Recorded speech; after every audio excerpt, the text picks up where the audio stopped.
一款模型致敬了多位前辈。今天要给大家带来的呢，就是铁创最新出品的新坠。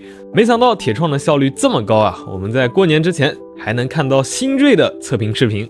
那么废话不多说，今天就让我来带大家一起来看一下这款新坠的表现究竟如何呢？板件方面，我们只讲重点。这次有几块黑里发紫的板件，这个颜色的板件呢，都会有一定的水纹出现。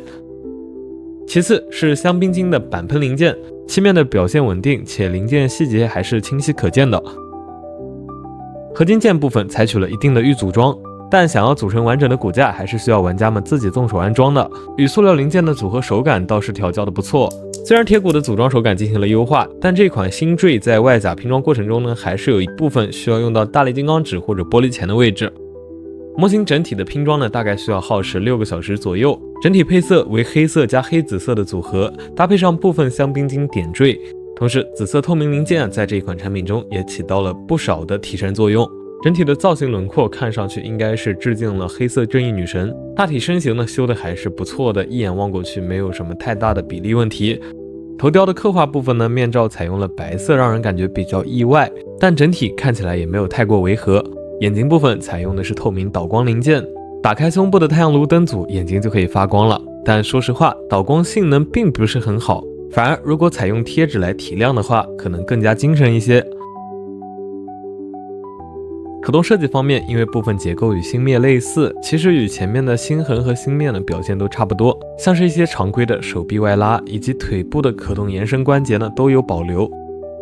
手臂和腿部的平举呢也可以轻松达到90度，屈膝和曲肘都是大于120度，但很难达到180度。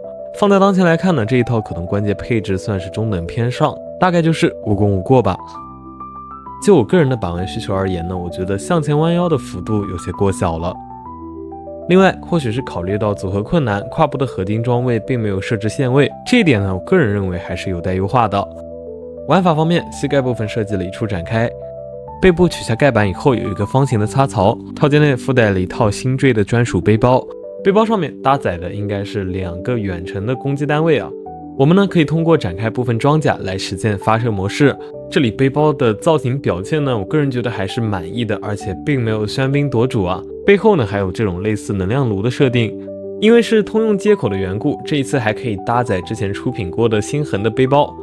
接着武器部分，我们先来看这一把离子毁灭炮，炮身带有一定的展开结构，内置了磁控灯组，用来模拟蓄能发射。这一把复合斩击剑呢，是在一次与00叉 N 的战役之中啊，从战场废墟中找到并进行了重新涂装而来的。剑身尺寸非常夸张，可以拆解为2把复合斩击刀，还可以收纳折叠变成远程武器。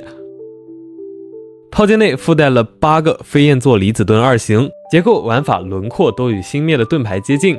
最后套件内还附带了4个光束剑柄，2把光束军刀的特效剑，这个光束军刀的特效剑呢做得相当好看。那么将以上这些配件组合到一起呢，我们就得到了这一次新坠的全部内容了。个人体验下来遇到的问题是部分外甲零件偏松啊，需要上胶水固定。说明书给到了每个部位组合所需要用到的板件啊，这一点值得好评。但零件排版呢还是有着不少的问题，像是这一个背包要用到16块板件啊，着实是有些多了。水贴虽然有很大一张啊，但基本上都是以可以明显提升效果的条纹为主啊，值得好评。为了防止武器托举困难，给了一个可以单独使用的辅助支架，这一点也好评。说明书看似为彩印，实则是黑白，与实际的颜色零件并不一致，大家要注意，不要搞错了。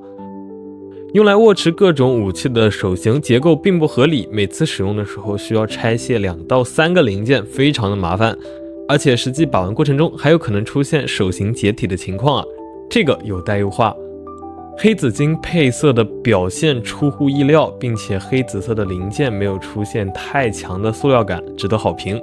与同系列的先前产品可以保持联动，值得好评。但这里星灭什么时候可以用新地台啊？最后在高强度把玩以后呢，出现了腰部侧摆变松软的情况，需要点胶水加固。那么以上就是这一次新坠的全部内容了。个人认为呢，在这款产品的造型以及配色玩法上面，铁创都有着突破性的进步，但还是有部分的问题仍然存在。综合体验上面，算是铁创的3款原创套件中，我个人最喜欢的了。那不知道各位视频前的小伙伴们是否会购入这一款新坠呢？可以在评论区里给我留言。这里是不知名评论学子啊，来日方长，我们很快再见。